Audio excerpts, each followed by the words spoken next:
We could just have it as a behind the scenes one, see how it goes, and see where we Yeah. go with Oh it. yeah. I'm. To be fair, mate. Whatever happens, happens. Because I'm going to post this on mine next Tuesday as like a Yeah, yeah. year roundup or something like that. Yeah, we And then can. are you done after that? Are I you not? don't You're know. not doing anything till the new year? I don't know really because I'm like I've got like 7 podcasts in the bank, so Shammy bastard. I'm like I can just keep going. But I Yeah. know I'll be busy in the new year, and I know there'll be times where I'm like, wish I didn't post for 2 weeks. So, Yeah, you'll definitely struggle with that as well because, like, I feel like for you, it's greasing the groove, in it. oh yeah, it's like I literally think of what a loser! Like didn't post for Christmas. Like the wheels still go. So I've got a few in the bank. I've got some really good ones in the bank as well. One person Mm. I'm recording my last one of the year next Friday. Reschedule. That was like earlier this week or something like that. But no, I've got like some good guests in the bank. But yeah, I'll release this one next week on mine, and then that will be like buy me some time. And maybe if I'd have Christmas week off, I don't even know what I did last year. I don't know whether I had a break or kept on. I just did I everything was just going through to it. ask you that. What does Christmas look like for the man who always is grinding? I don't think I worked last Christmas on Christmas Day, but Dan says that I did. I was like, I definitely didn't. I would not justify that as work. Yeah, I didn't do it. Well, I was off because I was working this job last year, and I flew back to see Dan because we were still living apart, and so I Shit, was yeah. there for 2 weeks or something like that. I think I was there for 2 weeks, just under 2 weeks. So then in terms of the online members, they kept on going. We had a break from the lectures. We definitely had a break from a check-in because I think Christmas was on Tuesday or something like that. So I think we didn't do a check-in on a Monday. And then we kind of just, yeah, had a kind of week of chill. But then in terms of week of chill, the members still get their programs updated. I can do that ahead of time now. I was pretty chill on the feedback, but we still got it.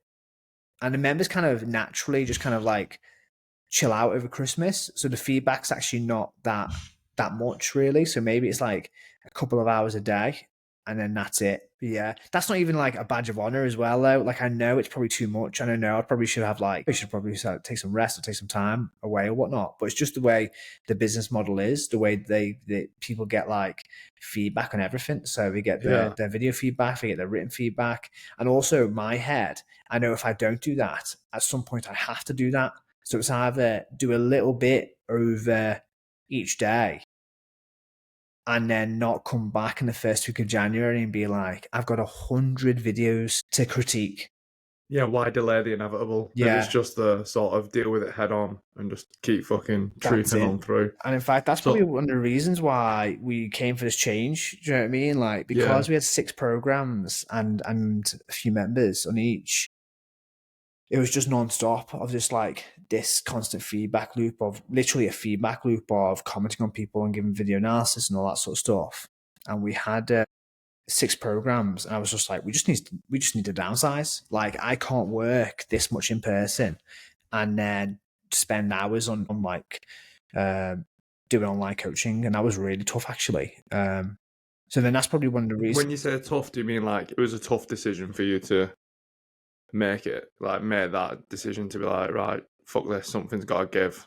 I've got to sort of put yourself first, maybe. Like you said, you couldn't be working on the mowers and stuff like that. Was that difficult for you to sort of swallow that pill and be like, I need to do this for me now? Probably less than you'd expect. I was just Mm. like, well, this needs to happen, so let's do it. Do you know what I mean? Like I've not really got any qualm of like changing things up. I think we've changed things up a lot because we've been going for like 5 or 6 years online, and we've definitely changed business models probably 3 times in that time where it's like, let's just do something different because this is not working. And with the income of the business was getting less and less. And I think that was just because we were putting out different things compared to what we were selling. And then but the amount of people was still staying like trickling down very slowly, but to the point where we were still like spending hours and hours of feedback, but then coaching in person. So it was just like, oh well, the business is actually going downhill now. So I need to change something rather than being like, oh, it's going to be hard to change anything. It's just like, we just need to change. I think we just need to change business models. I want the online service to reflect what I'm doing in person. This will demand a higher price point because it's going to be completely custom one-on-one. I'm going to add some things to it. And I was like, oh, it seems like just a really easy decision. And it's just a case of putting that in practice and saying goodbye. One of the hardest things was to say goodbye was just Tommy, because he's such a great coach, Yeah. such a great guy, has done wonderful work for the last 2 years or so. But in terms of me just wanting to downsize because I just couldn't keep up with the demand of coaching in person and coaching online, I'm like, I just need to change to a one-on-one custom business model. And with that comes a lot less people you got to coach at a higher price point. And then I don't need a second coach for that model. Do you know what I mean? Like I can coach 20, 25 people online and cut down to that. And that's fine. And then I was like, has Built Strong kind of run its course and whatnot? And I think it did to a certain extent. Plus, in terms of, I mean, I know we've got a very small following on social medias and whatnot, but in terms of like personal brand and whatnot, you always find that personal brands always take off and be a little bit, I don't know, better relationship, or you kind of relate to them a little bit more. And I was just more of a connection, isn't there? Of like you feel associated to the person rather than the company or the name. Yeah, exactly that. So I was like, I think this needs to become more of a personal brand of just Coach John instead. I think that was just the right thing to do. Like, I love the term Built Strong, and we're going to keep using that term as like, all right, it's like, it is Built Strong coaching, but Coach John is kind of the lead of it. So that's going to be the forefront of what it's going to be. But yeah, it was just to answer the original question, probably not as hard of a change as it was going to be, because I kind of just looked at the data and been like, well, something needs to change. And it's, if I just stick to doing what I am doing and it gradually goes downhill and I'm working like a bunch of hours that I don't need to work and not kind of making progress, I don't know, that's like the definition of insanity, isn't it? Like doing the same thing and expecting a different result. So something needed to change. I mean, that just meant the business model needed to change. Unfortunately, Tommy had to go. And like I say, he's been absolutely fantastic. And whether we reconnect in the future and the business model changes again, never say never. See where it goes. I'm already like having a hard time being like, it's less members now. But I wanted less members, but I'm like, Yeah. oh no, the numbers are going down. And the inner person in me is like, well, let's push it back up there. Let's see how many we can It's get, a really. different cross to bear for you, though, isn't it? You've had this identity with Built Strong and this ethic that goes along with it for so long. And I know we've talked about it like personally and to each other. They're not on podcasts that way, I know, but where you said that, haven't you? Wanting to reduce it and fine tune it, but just never sort of taking that step. And I think it's sort of, like you said, once you got this in person thing, like the hours you were doing was mad, wasn't it? Like at one point. I mean, And do you think like the data helped to drive the decision to finally sort of move away from it? Yeah, completely. I'm like, I try not to be very emotional in like thought process. So try and be as calm and analytical as possible.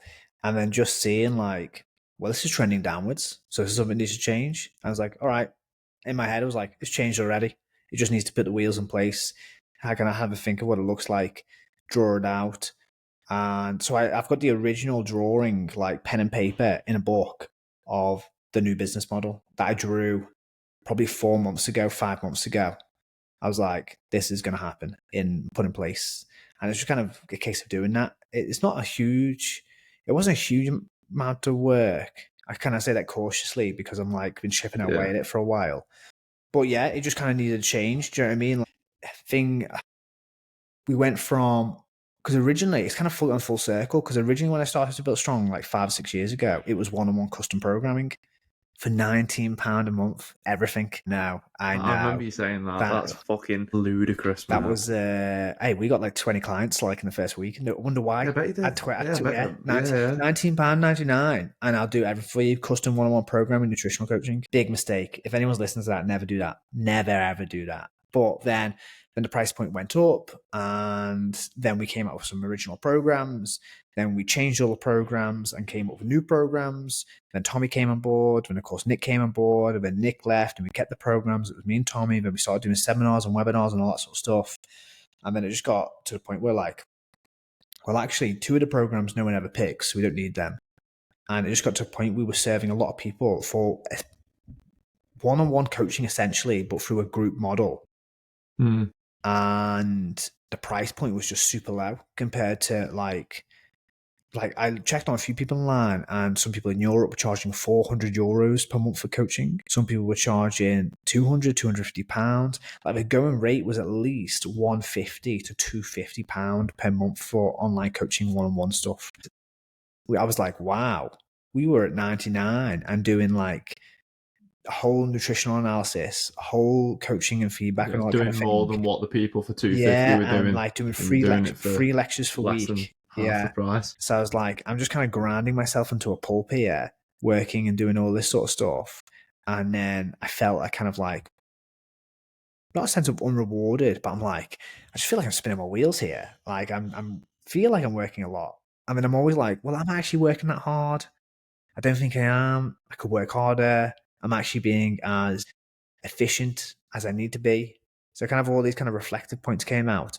And I was like, I definitely just need to raise the prices, do one-on-one custom coaching, and actually represent what I do day to day. Do you know what I mean? Like just kind of have a similar model online to these programs. Now saying that, like we have got something coming out in the future, which I'm pretty excited about, which will kind of take care of an itch and a good service. I believe that would complement the main service it is now. But right now, moving to that one-on-one custom model, like the higher end stuff is going to be what we're going to do and kind of going forward for that. And then it kind of, with anything new there, I'm like, oh, we could just launch this. So then we launched the Founding Members Club, which is going to be, hey, get all the new features of the one-on-one custom program, all that kind of thing, all the changes, but just now at the current members price instead of what it's going to be going forward, and seeing if anyone wants to jump up on that really. Instead of just being like, oh no, from now on, it's now this much, it's going to be like, all right, 1st of Jan is going to go up. So you got between now and January to jump on board if you want to. That's kind of like the transition. I mean, the background stuff is just like onboarding process, the messages that go there, the onboarding video, the consultation process, the follow-up emails, the leading emails. That's kind of just what's been built really. So yeah, not too bad. I haven't even touched the website. If you go on the website now, it's shocking. It's just one page and it just says basically book consultation. That's like truly on the back burner. But I don't know about anyone, maybe you've got coaches listening to this or anything like that. The analytics on the website has gone down for the last like couple of years. You know what I mean? Like Instagram is your website now, it appears. Like people just go to that link in bio or anything like that. And the amount of clicks and visits to the website has been massively like on the downturn. Maybe that's just me and my website, but No, yeah. I think that's definitely a trend. I think there's so much. It's almost a shop front. You're right. And you go on Instagram now, and it's fucking all story highlights and link tree clicks, and you click on that, you get on someone's link tree, and then everything you could possibly ever imagine is already there with ambassador codes and fucking OnlyFans and all sorts of shit. You know what I mean? So you literally can't escape. Anything anyone does is now just under Instagram via a link tree, isn't it? So it does make like ponder the question. But then you see people have websites and they smash it. But I think, I don't know what you think, just the epiphany you've given me then was, I wonder if it's like storefronts what are still, need that website model. Yeah. I mean, maybe. I think storefront is a really nice way to think about it. Like if I'm searching for someone on like anything, I don't know, a restaurant or anything like that, I'm like, I'll type it on Google, and if they've got an Instagram, I'll just click on the Instagram. Or if I land on the website, I scroll down to the bottom of the page where it has the social icons and click on the Instagram link to see what it's like. Because then you get a real feel of the person. It kind of goes all over the place. It kind of goes back to that personal branding where, you click on the social icon, you go on their Instagram, you'd be like, all right, what's the feel of this person? Like, are they good? Do we jam? Like, does it look nice? Does it look like a nice place, good food and whatnot? So I think you get a real insight from the Instagram and what they put out there and what it looks like compared to the website. The website always feels quite professional.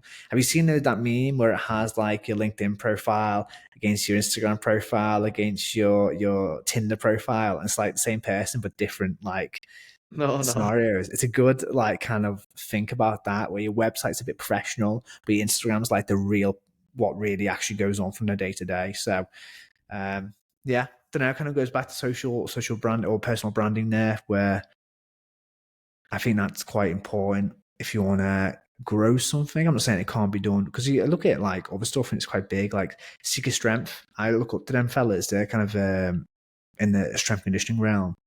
And I think they've grown like 100K followers in a year. I think they said they put real effort into it. And their front is Seeker Strength. Now it is them talking on basically all the videos, but they're not Dara or Owen. It is just Seeker Strength. They seem to do well. So, I'm not very much like it has to be done like this is the way. It's just like, this is an option I think would be quite beneficial for me to go down, rather than having a built strong front.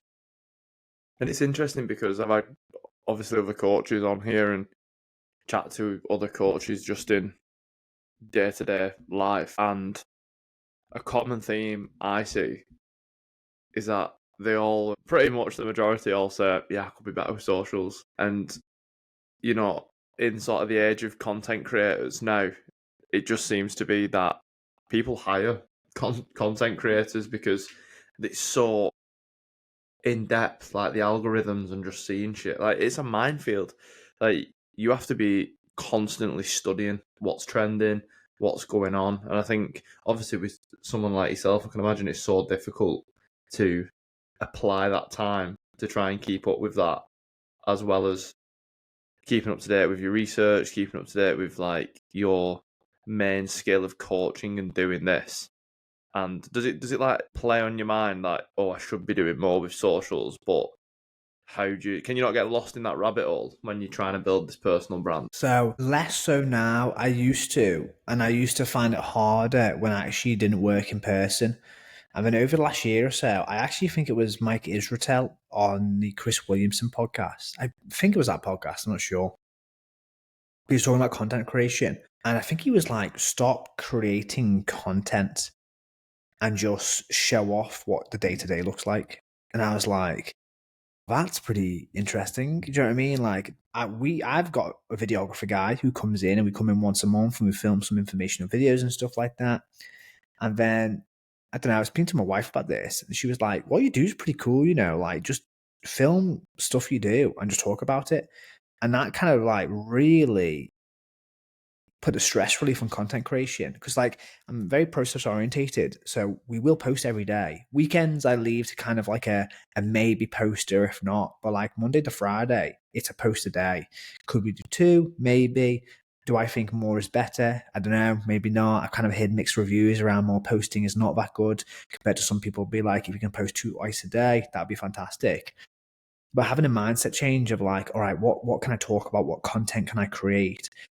Now I try and, quick 5 seconds in a coaching session. All right, can I film something where, they don't need me? Great. If I can do that, I mean, I'll do a voiceover, something like that. Now, the thing about that sort of content, it's not viral. It's not funny. It's not like, it's not kind of trending audio, because I don't think I can even, and now you can put voiceovers on the top, but I don't think now you can do a song as well. I think it's either one or the other, I think. So now in terms of getting like a huge amount of clout from that, I don't think you'll get it. But one of the hardest things was like, all right, what am I good at posting? Do you know what I mean? Like, I follow some strength conditioning people, and one of them just puts words on a blank page and posts that. And just the whole page is just words. Some of them do memes. I'm definitely not a meme guy. I like memes, but I don't post memes or make memes. It's one of them, and like everyone wishes there was a meme guy. Yeah, and like, I don't know, but a part of me is like, come on. Don't post memes on your And it's business one of them, page. like, if you release your actual sort of humor, you're like, ooh, Yeah, that might not hit home. That might not hit that could home. be it. That's it. And like, I'm like that, but then that's the kind of inner battle you have, because I'm like, all right, I'm making a personal brand. Well, show my personality. Do you know what I mean? Like, Yeah. do you want to go full John on socials Yeah. while I'm trying to run a business? And I'm like, all right, it's kind of a battle between, all right, I want to be professional and run a really good service, and that will probably always win, compared to like, Shock factor viral video that you'll get your 10 minutes of virality, and then you'll always be, oh, that fucking guy who did that. Because you see that a lot. I mean, is it Emilio Omega who does like all the piss takes? Them people who he just fucking rinses probably can't believe the look, because they'll get so much footfall and traction for when he does a parody. But then there'll always be, fucking hell, I'm sure he was that person that was a parody made of. Yeah. So I don't know. It's kind of like an inner battle of what to do. And obviously, you look on social media and see what everyone else is doing. Try not to. But like, all right, that can go well, that can go not well. But I think for me now, I'll do the informational vids. I think are pretty good, so I'll do them, and then just kind of more filming of like just coaching sessions and talking about what I'm doing, rather than like what what content can I create. I'm like, I'm just gonna film what I'm doing when I can, and then like make a reel from it and talk over top of it. Like I think I posted right before we recorded, and it was just a change up of an exercise because someone was complaining of like pain and deep hip flexion. So we changed it to like an overcoming isometric instead of just like um, a trap bar deadlift or what it was. And I was like, just do that. Like, I don't know whether it'll do well, but it's kind of what I'm doing day to day. And that's kind of part of the personal brand now, really. So I'm kind of worrying about it less and just kind of Yeah. posting when I can what it is. I don't really like. I thought a long time ago, kind of found out that the followers doesn't equal a stable business. Do you know what I mean? It's No. the amount of actual paying It's the quality, customers. isn't it? Yeah, Again, it comes back to like quality, not quantity. exactly. So like we're only on like 3K followers, which is tiny. It is not that big. But I'm like, well, in the last 3 years, we've hired 2 coaches. One coach left. We had to part ways with another coach. We actually have to downsize the amount of members because we just couldn't handle that many hours. And I'm like, okay, that doesn't represent. You know what I mean? If someone said that was the business, you'd be Yeah. like, oh, you must have like fair few followers then, like Yeah, 3K, 50,000 followers. 3K, Yeah, yeah. baby. Here we go. Yeah. And that's obviously such a, it's one of them things when, you say what you've just said. If you didn't reflect on it and compare it to that metric again, going back to that like analysis that you were saying, that's just, you could perceive that as negative, but when you actually look at the fact that you have got this small following but inundated, like, oh well, actually, fucking, that must be a very good sign as to what we are providing and what we are doing is that top level. Yeah, I had this thought process over there. You know that phrase of comparison is a thief of joy? I Yeah, was like, well, not comparing yourself can also be a thief of joy. Because I was yeah, like, you working on this hamster wheel. And like, if you never look up, you don't know whether you're winning. You don't know whether you're doing mm. well. Do you know what I mean? Like, your perception is that you don't work hard. And your perception is like, I'm working all these hours in a day, but I think someone else is working more than me, or I could be doing more and whatnot. I mean, you look up and be like, hold on. Like, no one else is locking them in the cave and doing this many work or this much work or this many hours, and I don't know where I'm at. I don't know whether that's a good thing or a bad thing. I was just like, if you don't, like, I mean, it kind of goes Finding back. balance in Yeah, it. and it's kind of going back to be like, why are you comparing yourself in the first place? Do you know what I mean? Like, maybe the actual truer phrase of comparison to FIFA Joy is actually true, and you shouldn't just compare yourself at all to anyone. Yeah, maybe I don't know. I just thought like, but yeah, I was like, I wonder whether I'm actually working hard or am I just like, You created an internal conflict yeah, for I'm like, am yourself I of like just external factors. yeah, am I just kidding myself? Am I actually not working that hard? Can I push the gears even higher and just be like, see where I go? Or see what happens really. So it's And that comes back to that imposter syndrome thing again, doesn't it? Of not, it can work in so many ways. I think imposter syndrome of like you can be fucking grinding away like you do. You have one of the best work ethics of anyone I know. I'm not just saying that. I tell you all the time. Like you work like a dog. So for you to be like, oh, could I be doing more? I think it's one of them, and it's so easy for just put that pressure on yourself. And I think we all do it. We all like, especially for me with content. Going back to our original point, when you do B-roll, it's so fucking alien. It feels so uncomfortable. I mean, I remember the first time I even filmed the video, the worst thing I ever felt like I'd do in my life. But then, after I did it a few times, it wasn't that bad. But then I did B-roll, and I was like, what, so I just film myself pretending I'm not filming myself? hold on, what's B roll? Also, like, B-roll footage is essentially what you're talking about. So, B-roll footage is not A-roll. So what we're doing now is I think so. Maybe I'm fucking butchering this as content creators going, this fucking heathen knows nothing. So B-roll's like you filming yourself training. You filming yourself taking a seminar snippets 5 seconds and then compiling that of, like say, when you see these David Goggins TikToks and it's David Goggins sat like what we're doing now, and then it clips to him running the fucking Moab 240 or whatever it is, or him doing press ups, and it's like 3 second clips of him just doing that. That's B-roll. Okay. I think that's what I thought that was what you was alluding to with what you're doing. I don't know any of the strategies. Should we Google what the definition of B-roll is? Because that's going to fuck me off and people will be shouting at me. Right. B-roll is a supplemental footage that's used in film and video production to provide context, visual interest, and to help tell a story. Some people are very good at that when they put their Instagram together. Like they put their videos on the top. I spoke to a researcher yesterday, and he makes his content. He talks about whatever it might be, proximity to failure, long muscle lengths, all that sort of stuff. But he has a screen over at the top of him cooking, like a headshot of like ingredients going into a pan and stuff like that, because he likes cooking. And I was like, that's a really good idea. And he just was like, oh well, I like science-based lifting and I like cooking, so I just put them in the same thing.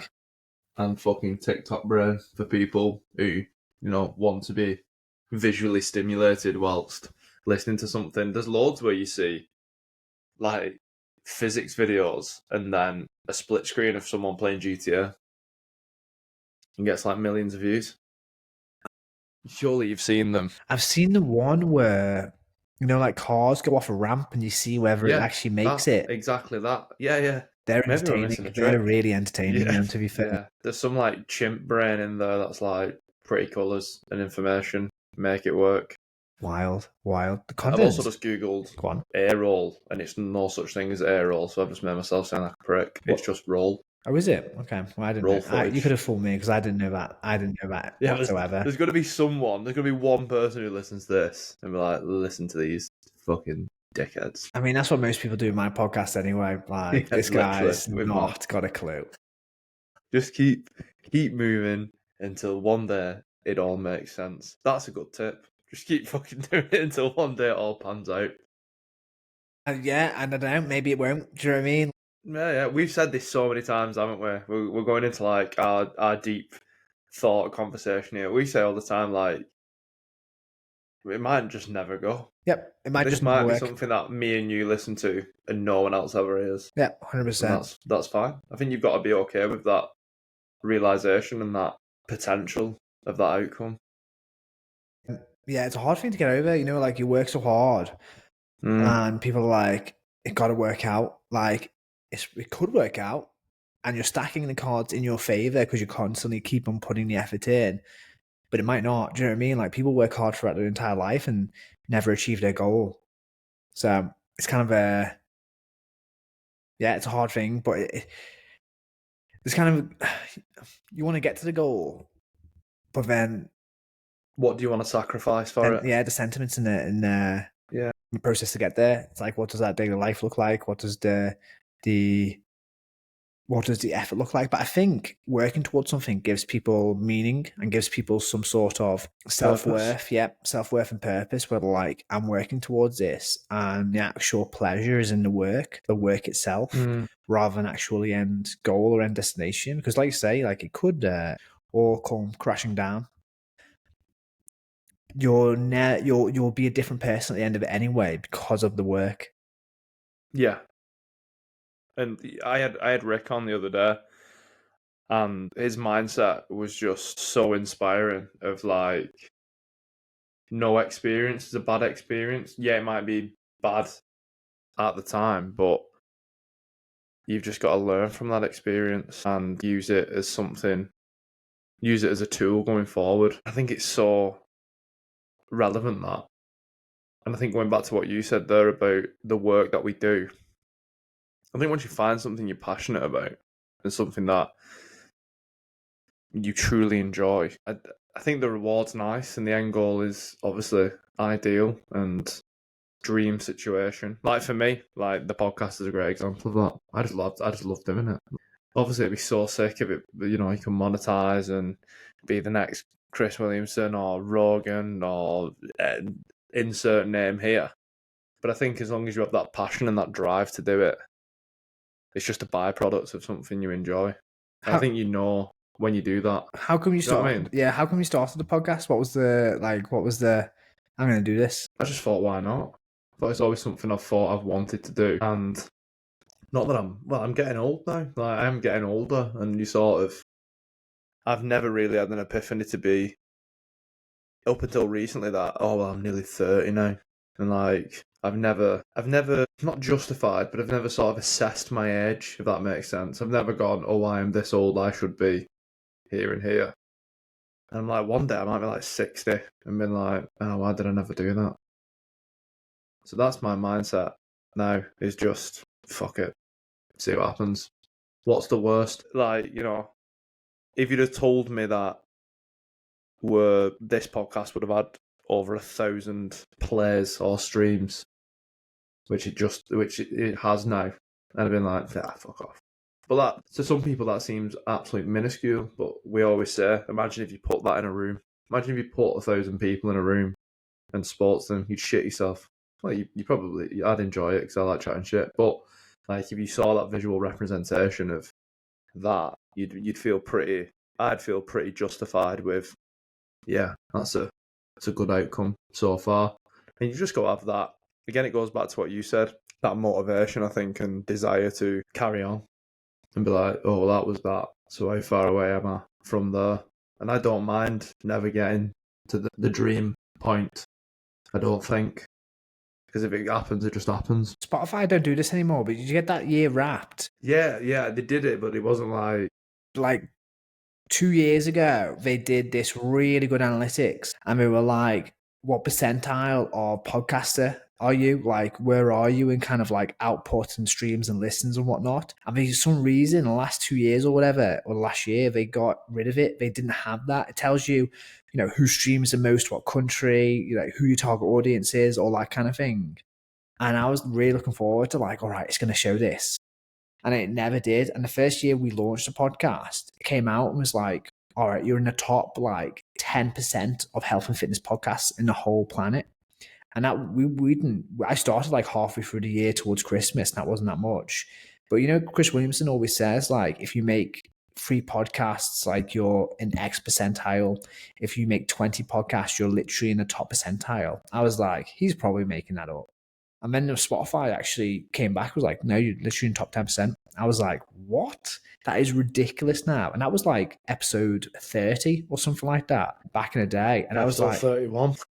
But yeah, wow. I'd like, and yeah, I was like, wow, he's actually correct there. Like, to actually become very good at it, it just takes consistency and time and effort. And it's just about sticking with what you say you're going to do, or what you plan to do. And eventually the cream rises to the top. You know what I mean? Like, I was like, wow, it's actually pretty true that, like, it literally is just consistency of turning up, and you can get closer and closer to the result that you want. What did you stand on, sort of?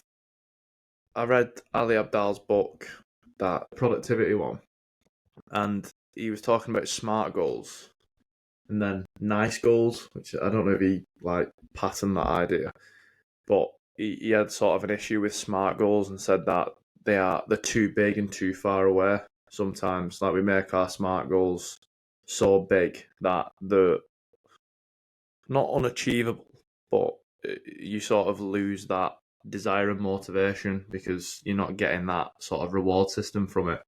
And then he said NICE goals, which I think it was. I should have had this. This is just a thought, so I'll see if I can actually get what it is, because this is interesting about what we're on about. So it's near-term, input-based, controllable, and energizing. Okay. And what do you use? Are you like, because obviously you said you're data-driven, analytic. Do you set the end goal, or do you set step?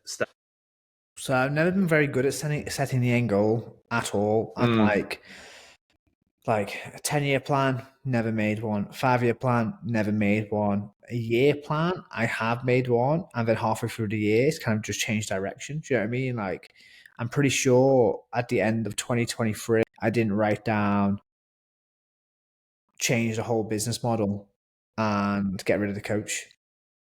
Do you know what I mean? And then that happened. Yeah.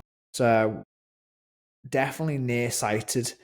I think it has to be for me, because You know, if I say like, what am I going to be doing in December 13th in 2025? I'm like, I've got no idea. Do you know what I mean? Like, over a year ago, I lived in a different city. Like 2 years ago, I was in a different country.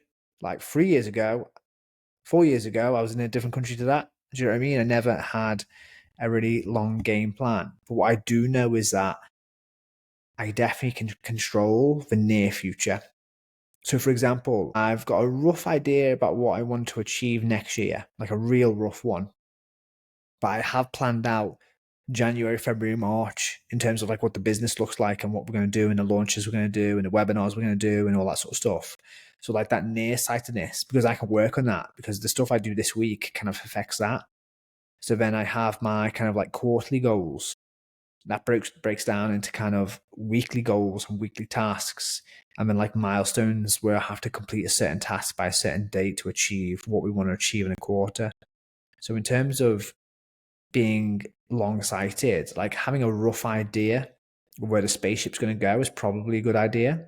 But then having an absolute definitive destination, for me, maybe because I don't have a strong definitive destination and maybe that actually acts against me. I've actually thought that sometimes where I don't actually know where the end destination with this is. So we're putting a lot of effort in and not having a clear direction or path. So I could actually just be making loads of turns in a circle and not actually going in the direction I want. So you probably do need some sort of direction about where you want to go and where roughly you want to go. And I think I've come up with that now, something I didn't have. But then in terms of actually doing goal plans, I'm like, that's really hard to figure out. But I can control the near goals and I can definitely control the day-to-day actions that will amount to those goals eventually. What about you? I'm a firm believer in controlling the controllables. If I put that into practice is a different question, and not letting things out of my control bother me and not upset me but irk me and get me down. I am getting better with that, but I've never had a long-term plan or goal. Maybe that's why I've shifted through I can't speak. Maybe why I've shifted a few things. Do you know what I mean? But I'm also, I know what I want and I know where I want it to go. So like I set myself a target of getting 100 subs by the end of the year. And if I don't get it, well, I probably could have worked harder. I'll probably have to address that and see what I could have done better. But I don't know what the end goal is. I don't know what the end goal looks like. I think it's just sort of putting achievable milestones in so you can reflect and see. And to be fair, I think a big thing for me that I probably subconsciously do, and what I have definitely have subconsciously done with this, is that when I set that goal of the 100 subscribers, I actually looked and went, oh, fucking hell, I've got like 75 subscribers. Again, to other people, that might sound minuscule and, not even worth getting out of bed for, but you think 75 people, again, it's a lot of people. And when you take that time to reflect and have that, gratitude is probably the wrong word. I am grateful for it, but it's sort of motivating to be like, oh, well, I've done 75. Why can't I do another 75? And then on top of that, so I think for me, goals super, super important. Yeah, I'd say yeah, they are super important, but I think that I may use them in a different way than conventionally. Is that I set the goal to sort of look how far I've come to then achieve the goal. If that makes sense. I don't know if that's weird. It seems weird saying it. Now, I was going to ask a question like for your 100 subs, how are you going to make that happen? Well, I've been really sort of upping it with, again, maybe more personal stuff, using platforms where I know that I've got more reach and doing that. But I know I'm not doing enough. But I'm also trying to figure out how to do more because it's still so much in its infancy and I'm still so new to it. I'm almost timid to take steps. But I understand that I also have to take these steps to fuck up to learn from them. So I'm in this almost juxtaposition at the minute where I'm like on the precipice. It's like when you fucking jump off a cliff for the first time into the sea and you're like, oh, should I? Oh, am I going to hit a rock and fucking paralyse myself? Or should I just stay here and never know? And yeah, I think after this year, well, we talked about it, didn't we, when we were talking about sort of other things the last time we chatted, is just learning when you're actually cutting yourself short. And like the newsletter, we talked about that, didn't we? And I sort of got it into my head that it had ran its course, and I'm still not overly convinced that's not right, but it deserves another crack. And to answer your question, I'm doing stuff, but not enough. It's tough that, because that's kind of what hearing it from someone else now, being like, I could work harder. It's like, how do you know you're not working hard enough? Do you know what I mean? And like, I don't know whether it's a good thing to do phases in life, or a week or a year or months where you're like, this is where I push hard, and phases where I pull back, kind of like the ebb and flow of like push and go, if you will, or whether it's nice to have like a constant like chug of like the train's still going, not full pace. Do you know what I mean? I'm not gonna kind of work myself to an absolute pulp, but I'm going and chugging along, but I won't stop at this. I don't know whether it's better to go like big pushes and pullbacks, or just keep on chipping away daily at what will get to the end goal quicker. Yeah, I'm not sure about that. And I think the beauty of it, in its twisted, contorted way, is that if you knew, you'd be there. And I think it looks so different for everybody.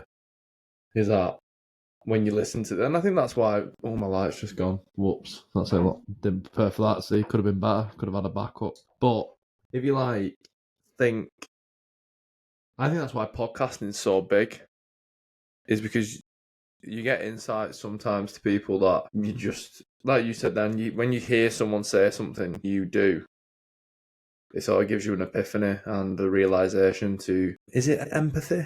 Almost have empathy with yourself, to be like, maybe you are doing enough, but what you're doing isn't the right thing. You need to assess that, as opposed to just sort of pushing the boulder up the hill.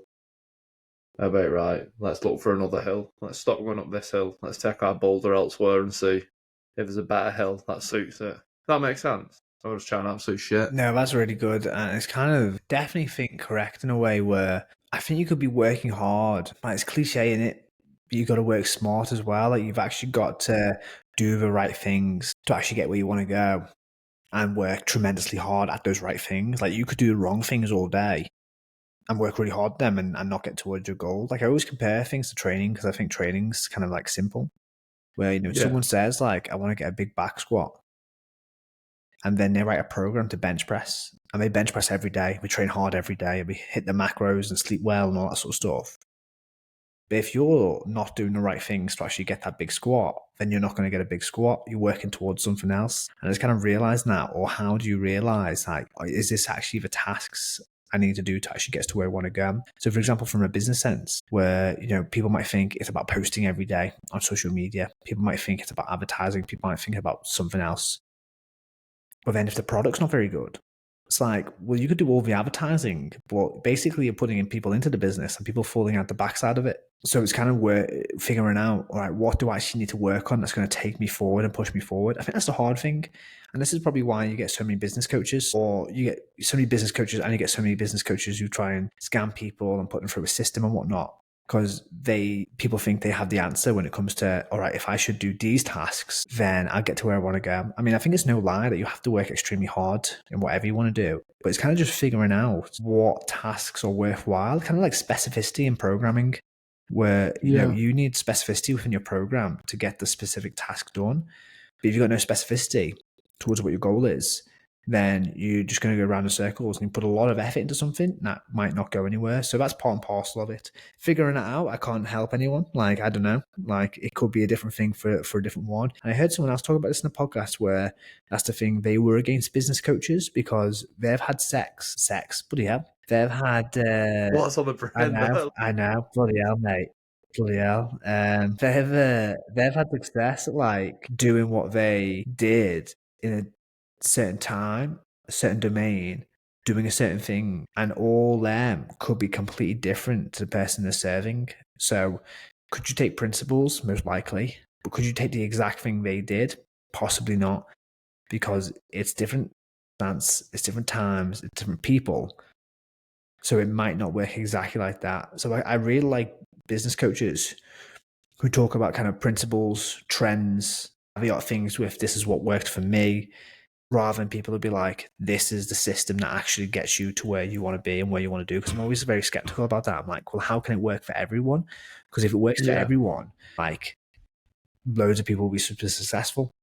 Because word of mouth would definitely get round and be like, this is the actual thing you need to do, this system. So yeah, I'm always a bit skeptical when people have the answer, whether it's, it's black and white, it's exactly this, when probably it's in the area of grey, a lot of effort, but you need a lot of specificity to what you want to do and the task you want to achieve and the goal you want to get to. And I don't know whether someone can tell you exactly what that is through a system. No, makes perfect sense.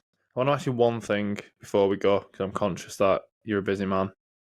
Well, I've still got 20 minutes, I've still got time. Have you? Yeah. Oh, well, this might take 20 minutes, this question. So, how much do you think luck plays a factor? I mean, define luck. Yeah, good point. Like, it is, isn't it? You don't know one day that we don't know.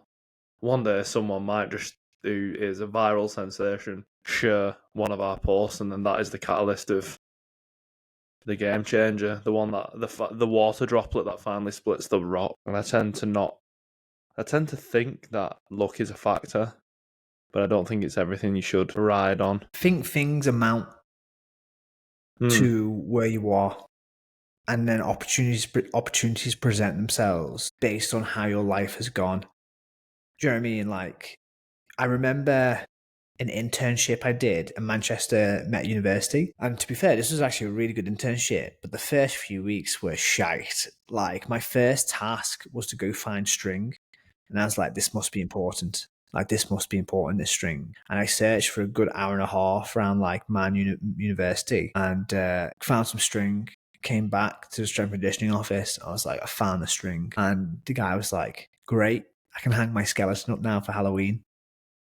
I was like, wow, I'm going to like... Tartan paint vibes. Yeah, I was like, wow, that was a waste of my time. Like, but I stuck around, turned up early, stayed late, coached extra. At the end of Christmas, he was like, hey, I've got this gig if you want it. I was like, what is it? He was like, England golf coach. I was like, what? He goes, yeah, I'm in England golf setup. Do you want to take the Northwest division for the England Academy? I was like, what does it mean? It was like, well, the gym you work out of, I'll just send them to you and you can coach them. So I was like, okay, like, do you know what I mean? Like, is that luck? Or is that turning up early constantly? Is it just doing the work, listening to what he says, taking it on, do the tasks that he wants, go and finding the skeleton?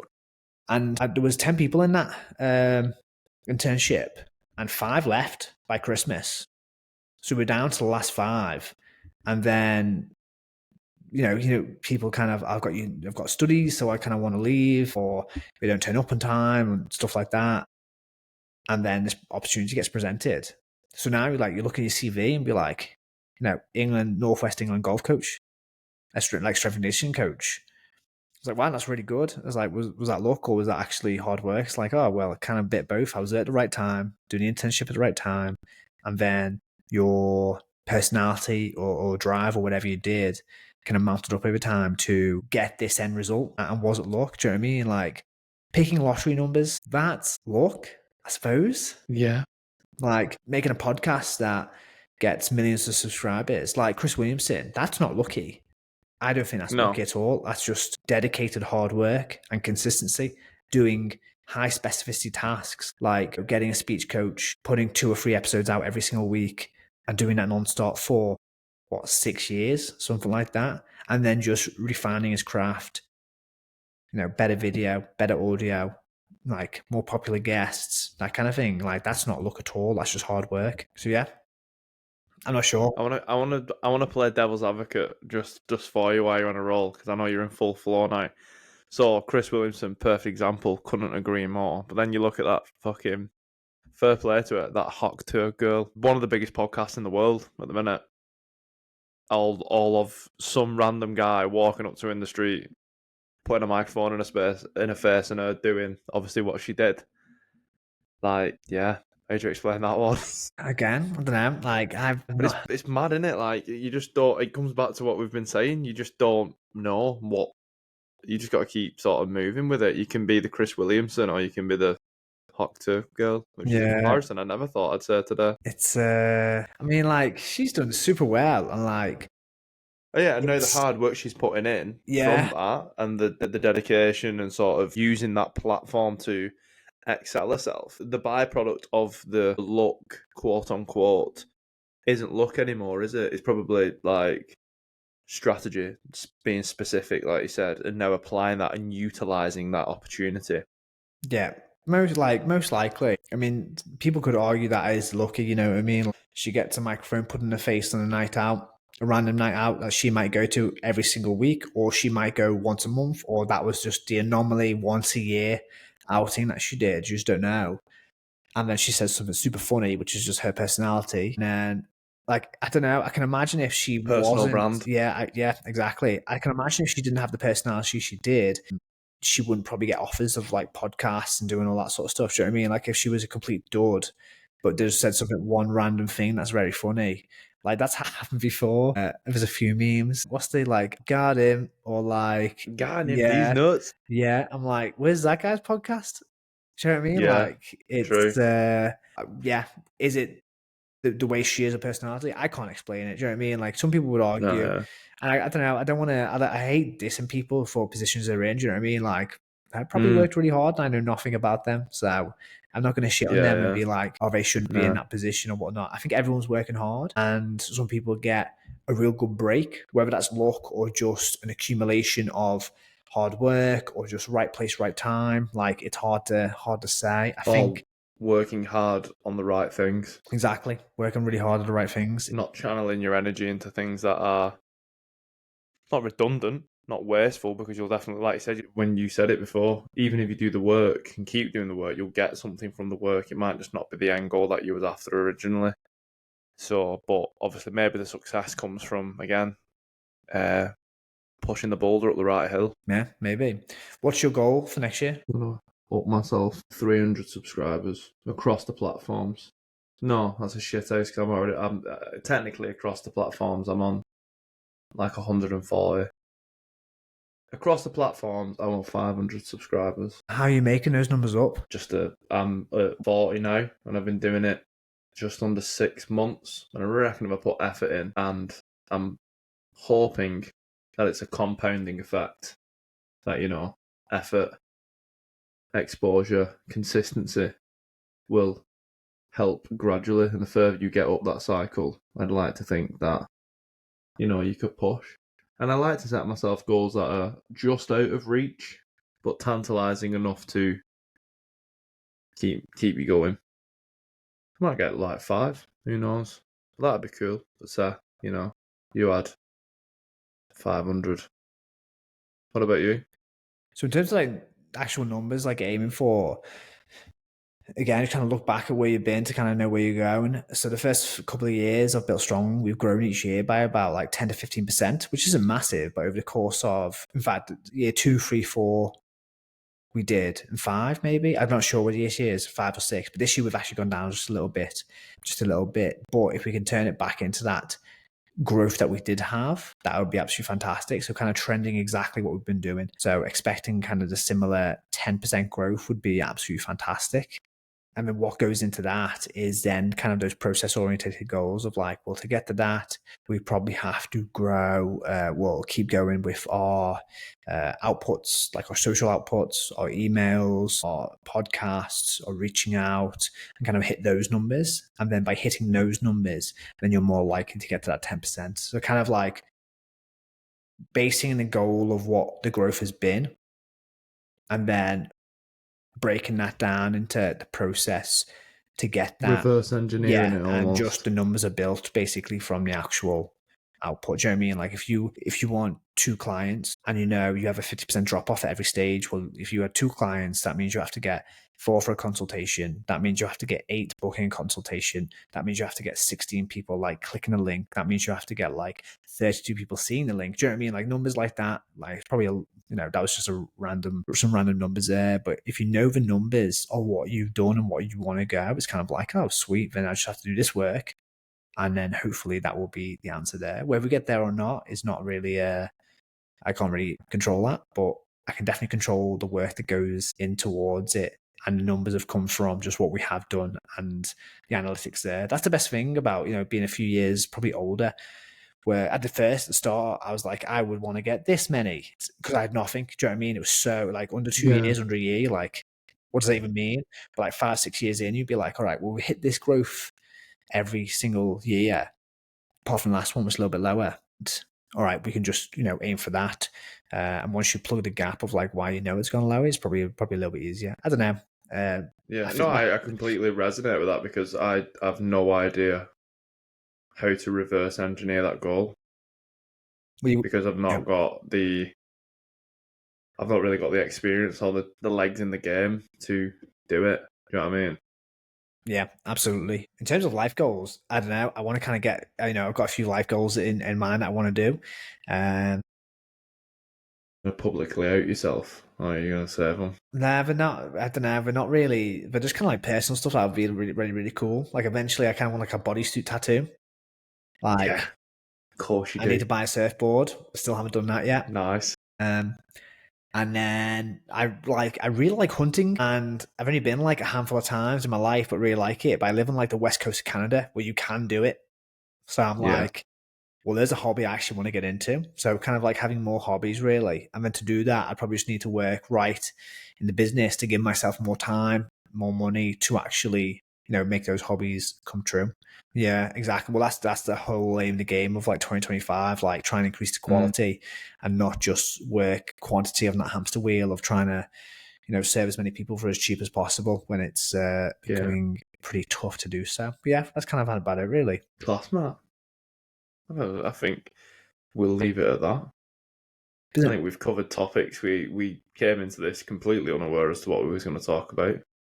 Yeah. We got very deep, very quick, and it was very profound. I enjoyed it. Someone else might enjoy it. But as long as we enjoyed it, I think that's all that matters. Yeah, mate, it's been awesome. Like, do you know what I mean? Like, this is kind of like just a normal conversation for us, like whether the microphone was on or off. Obviously, you play up to the microphone a little bit. I don't know about you in podcasts. You're kind of aware you're on a podcast. So you'd be like, all right, I'm going to say podcasty things. But that's something I'm trying to get over and actually try and have a genuine conversation with people rather than be like the presenter, John.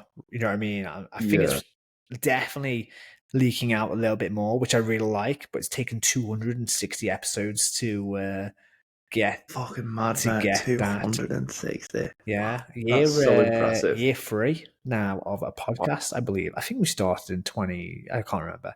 Definitely year 3 now. But yeah, 260. I think it's a lot harder to It's a lot harder to forget you're doing a podcast when you're doing it remote. My experience. Okay, yeah. So when you do it in person, which I've done a handful of now, the last few have been in person mainly, I've found it. So I did like 4 on the bounce in person, and then I did not the one with Rick that was in person, and the one prior to that remote, and I struggled. Well, I didn't struggle, but like I just feel like I wasn't snapping. I wasn't myself. I wasn't I felt very aware it was a recorded conversation remotely. And then when I did the one with Rick, after the first 5 minutes, once you get into like the ebbs and flows, it's different with you because this is the only way we now converse, because obviously there's a good few thousand miles in between where we both live. But yeah, I think my personal experience would be that it's very hard not to play up, maybe the right term, but not sort of get consumed by the laptop and the microphone when you're doing it like this, because you're literally looking at a screen that's telling you your noise volume, how long you've been recording, are you recording, is it uploaded to the cloud? Like when you're just face to face, you have none of that. You are just literally conversing with someone like you would as a human being, if that makes sense. Yeah, I used to record some of the like guest coach stuff we used to do before the podcast. We used to have like guest coaches, and it would just be the coaches around. So like from Battaglia, I think everyone, Amy, Callum, Dan, they all jumped on the guest coach lecture. I remember them too. I just used to prop up a camera and film, asking them questions. I used to put the questions to the members. What do you want to ask this coach? And kind of ask them in like an interview style. And since I did the podcast, I've never done an in-person one. And I would actually really like to do an in-person one, but because I've never done one before, I'm like, I don't know how it would go. So like I'm kind of used to this microphone going on and just speaking. But then in person, I think I'd really enjoy it. But yeah, I could definitely see like it's actually a proper conversation. It's actually like a more relaxed, probably conversation than Yeah, it's a actually. lot more natural. It Yeah. feels like it's in its habitat. If that makes sense. Yeah. Do you find being a guest on a show or being the interviewer more nerve-wracking? Good question. Good question. Depends. I think it depends. I struggle more with people I know, nerve-wise, when I'm interviewing them. I find. But then, I did one recently for Ed Jill, which isn't out yet, so I can't really talk much about it. But like, I was a guest, but there was two guests. There was myself and someone else, and that was strange. That was weird. That almost felt like, for me anyway, I felt like, oh, I don't want to say certain things and be seen to be like trying to compete or one up or sort of do this and do that. So yeah, I mean, I've not been a guest for a while, and I think I've been a guest for you, and I've been a guest for this one. So I've only done one where I've been on my own, and then one that I've done with two other people. So yeah, I don't know. I think there's nerves involved always, but I feel like I feel it more when it's people I'm friends with or acquainted to. So when I did Rick's, I was shitting myself Well, yeah. initially. Yeah, because I was like, when I did the one with you, I remember me saying to you that I'm shitting myself. Because I'm like, I don't know if there's this sort of prior expectation of you should just be able to hold a conversation. But yeah, you can be able to hold a conversation, but is it interesting? Is the content going to be worth someone else listening to? I think these factors pull into your mind, and then you feel the pressure and the expectation of the other person. Yeah, I think psychoanalyzing what I feel when I do these with friends is that, yeah, maybe it'll come out that I'm actually a charlatan.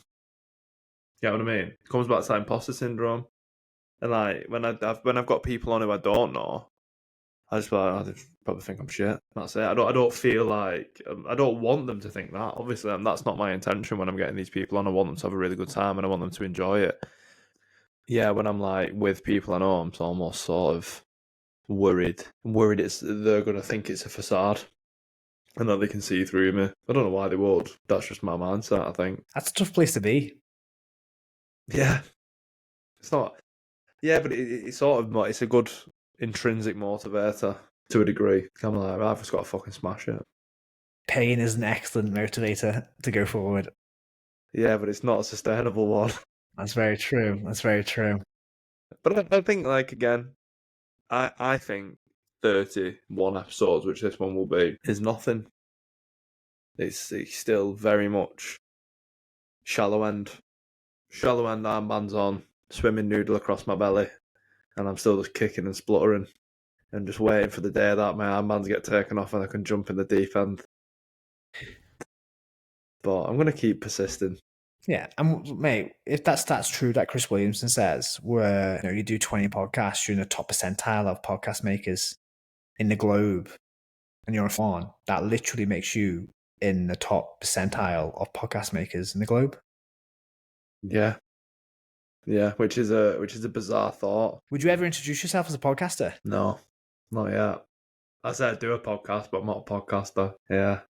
And you know what? Like, thinking about it now, I ever said Linda Kay on, Professor Linda Kay, and like she had I'm not like I'm fucking sorry, I can blow my own trumpet, but she had such praise for what I did, and I remember like fucking walking on her mate when she said it. Just big bollocks hanging down like the man. Yeah, and I'm like, fucking, she's done a TED talk, she's a fucking professor, she's an associate head, but that went in by the following Tuesday, mate, when the next episode come out. That was a distant memory. But again, that's probably why it's good to reflect. Very true, man. Very true. Mate, I love this. I've got to bounce now. I've got a meeting to get to in 3 minutes, but this has been awesome. Yeah, loved it, mate. Always a pleasure. And I'll send it over to you and we'll get it out on both our stuff. Can't wait, mate. Yeah, I'm going to release this next Tuesday for me. It's right Tuesday for me as well. Sweet. So, yeah. Oh, you got the same release day as me? collab. Yeah, Tuesday. Sweet, yeah, that'd be awesome. I didn't even know that. No, Oh, I class. for some reason I thought you released yours later in the week for me. Well, I bet it. Would it be Wednesday for you? No, I'm 8 hours behind you, so Oh, you're 8 hours behind. yeah. Yeah. I'm Tuesday night my time. I always go between like 6 and 7. Sweet, okay, yeah. Oh, sweet, okay. We'll get this out. But that's only like the first few weeks of like. No, it's only been like 6 weeks where I've had consistency. Nah. Prior to that, it was just fucking whenever. Whenever people had talked to me, I was like, "Please speak to me. Please speak to me this week so I can release a podcast." Mate. Right. We'll have a catch up, mate, sometime around Christmas time. It'll be awesome. Yeah, you keep smashing it, Matt, and we'll catch up very soon. All right, mate. See you later. Take it easy, man.